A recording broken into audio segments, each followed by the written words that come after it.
Hey everyone, welcome back to Fandom Frontline. Today I'll be talking about The Walking Dead Daryl Dixon Season 3, Episode 5, Limbo.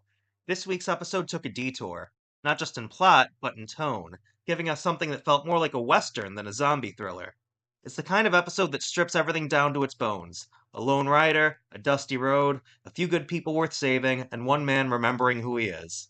And for The Walking Dead, a show that spent years dissecting what survival means, this was one of the most quietly powerful installments yet. The episode opens with Daryl, Carol, and Antonio still searching for Roberto, and the tone is immediately grim. When they find him strung up above a pit of walkers, it's classic Walking Dead suspense. Daryl's rescue here is brutal but efficient, pure Western hero energy. Once Roberto is safe, we get an emotional reveal.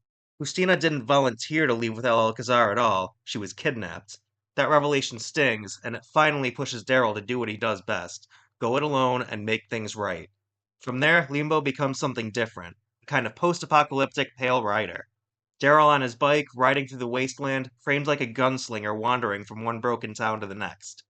After losing his bike, Daryl stumbles on a small community of lepers who have been robbed by a warlord named Chofo, played with sleazy menace by actor Vicente Romero, who rules his little desert empire with stolen water, a train being pulled by chained up walkers, and an eyeball eating pet named Lola. Spoiler, Lola turns out to be an iguana, which is the most Walking Dead joke imaginable. For the first time in a long time, Daryl stops running long enough to help.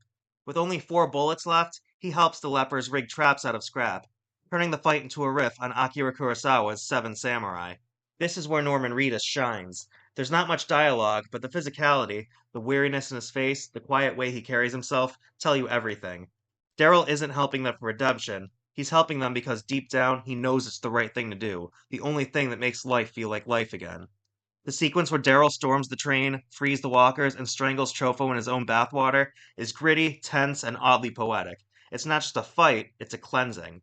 When he returns the stolen water to the lepers, there's a quiet moment of grace. A little girl named Rosa hands him her water thermos. A tiny gesture, but it says it all. And that's the heart of Limbo. This episode doesn't move the big story forward in a huge way, but it deepens Daryl's story.